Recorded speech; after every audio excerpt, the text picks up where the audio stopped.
Welcome back sa aking channel! It's me, Bebang Rica Mata! Ayan, nagbabalik na naman tayo sa panibagong video! Sama! So, for today's video, ang gagawin natin is mag-open tayo ng mystery box, which is nag-order ako dati, nag-order ako sa Shopee ng 10 na mystery box and 10 na mystery box sa Lazada. Pero nung dumating yung sa Shopee, isang plastic lang yung dumating. Ang nakakaloka dun is sobrang liit pa ng plastic, kaya hindi ko siya ni-receive. So, nag-chat uli ako dun sa may pinag-orderan ko na sabi ko, in-expect ko na 10 boxes yung darating sa akin. Na-expect ko na maganda yung product. Kasi nakita ko yung mga review nila, sobrang ganda talaga ng mga feedback sa kanila. Kaya lang, nung dumating sa akin, nakaka-disappoint kasi isang sobrang liit na plastic lang siya, best. At saka 700 yun. 700 yun. Pero ngayon, dumating yung order ko sa Lazada na mystery box, which is hindi siya naka-box and hindi din siya 10 box. Pero, compare naman sa may Shopee, mas malaki naman tong plastic na dumating na to. And, tawag dito, syempre mas mahal to. Mas mahal tong mystery box na to. And, sana naman worth it yung laman nito and magagamit ko talaga kung ano man yung laman netong nasa loob na to. So, hindi natin siya matatawag na mystery box kasi hindi naman siya naka-box and naka-plastic lang. So, simulan na natin yung pagbubukas ng mystery box and nakakapakot siya. Puro siya box sa may loob and ayoko mag-expect kung ano man yung meron sa loob. Basta, wini-wish ko maging worth it yung laman neto sa loob at the same time magagamit ko siya kasi mahal tong 1K tong mystery box na to. So, syempre sayang naman yung pera kung hindi natin mapapakinabangan yung mga laman nito. Pero piling ko naman papakinabangan natin. So, simulan na natin yung pagbubukas ng mystery box. Ayan, syempre, ayan. Pero ayoko siya munang tignan lahat. Pero, promise na may camera lang ako titingin. Tapos titingnan ko lang kung ano yung laman. So, hindi ko na ipapakita. Ito na lang. Kunin ko na lang. So, ang first laman ng mystery box natin is, shit, wala akong Android na cellphone. Meron tayong charger. Ayan. Meron tayong charger na color pink. Laks naman makababae neto. Ayan. Meron tayong charger na color pink. Ayan. So, ang next item naman natin is, bakit parang wala naman tong laman? So, ang next naman natin is, ano tong tawag? Sing-sing! Phone ring! Meron tayong phone ring na iPhone yung design. Ayan, para sa safety ng ating cellphone. Ang next item natin ay, ano ba? Madami siyang laman, pero ang liliit, putek. Ang next item natin ay, phone ring pa din. Yung totoo Lazada. Anong gagawin ko dito? Isa lang naman yung cellphone ko. So, another phone ring. Pili ko baka puro phone ring lang naman itong lahat. Ang next ay, shit, nakakakaba siya in fairness. Ang phone ring pa din. Anong gagawin ko dito? Bakit puro phone ring lang to? Ano to? As of now, nakakatatlong ring na akong nakuha and paiba-iba lang siya ng package. So, ang next, hindi ko kasi siya tinitignan pag gumukuha sa plastic. So, ang next naman natin is another charger na naman. Tangina, anong gagawin ko dito? Yan. So, kanina, color pink. Ngayon, color blue naman. So, piling ko mabobon yung Roy G. Best. Nakakaloka yung laman ng mystery box na to. Pero may malaking box siya, which is idudulo natin kung ano yan. So, ang next product natin is mahaba. Ano to?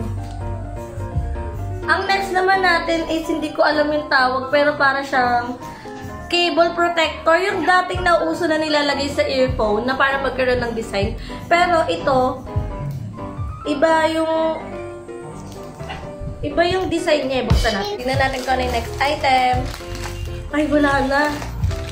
Wala yung malaking box na agad. Wait lang, di pa ako ready. So, ito ang ating wait lang. 1, 2, 3, 4, 5, 6 item.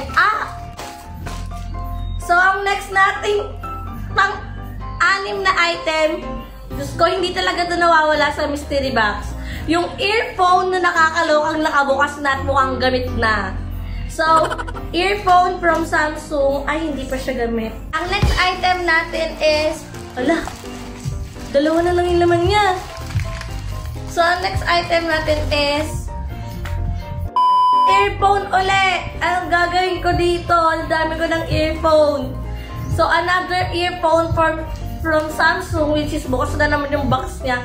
Feel ko, sa sobrang tagal na in-order ko to, naipit na tong mga product na ginagamit ko.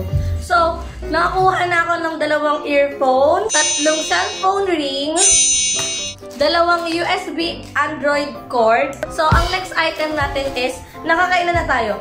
3 ring, 2 cable, 2 earphone, pang 8, pang 9 item. Which is, ang dami for 1K. Pero, okay lang yan.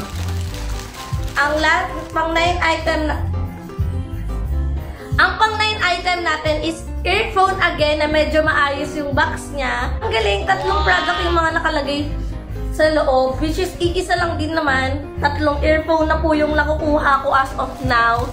Hindi ko alam kung paano ito gagamitin. Sobrang dami. 2 na din yung USB cord and 3 yung ring. So, eto na yung pinaka-last. Ay, hindi. It's a prank. Meron pa.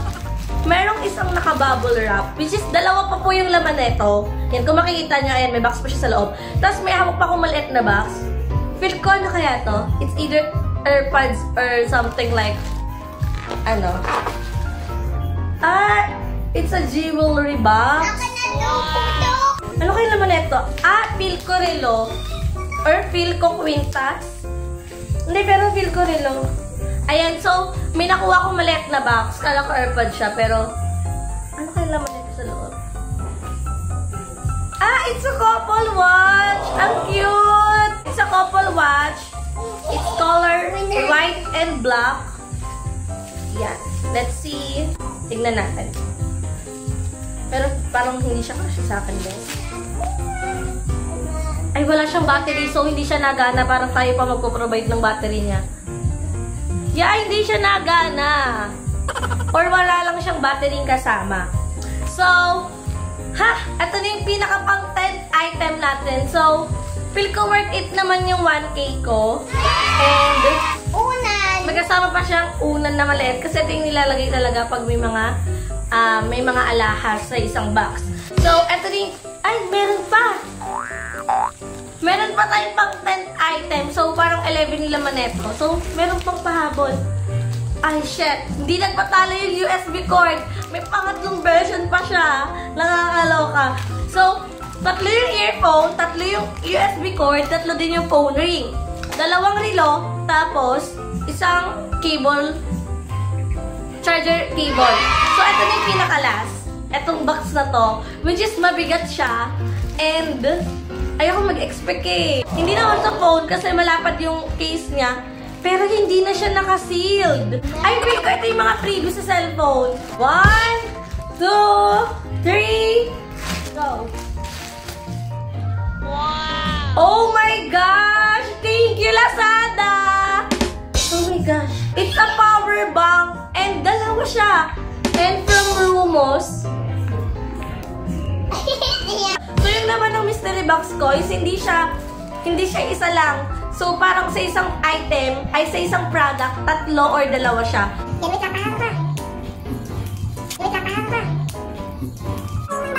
Ayun! Ala, power bank nga talaga siya. Legit. So, may kasama siyang cord. Tapos, ito, ganito kalaki yung power bank. So, ito na yung isa pang power bank. Ang hirap talaga na ito buksan. Ayan, so sinira ko na yung box niya uli. So, ito uli yung another power bank. Ayan, so, ang nakuha natin is 2 power bank na Romos, 3 cord ng Android, 3 earphone, 2 phone ring, is cable protector, and isang couple watch. So, feeling ko worth it naman yung 1K na binayad ko sa Lazada. And thank you, Lazada, sa magandang laman ng mga aking mystery box. So, kung na-enjoy mo yung video na to, don't forget to like and share this video. Mag-subscribe na kayo sa aking channel. Bye mga kamata! See you in my next video. Bye!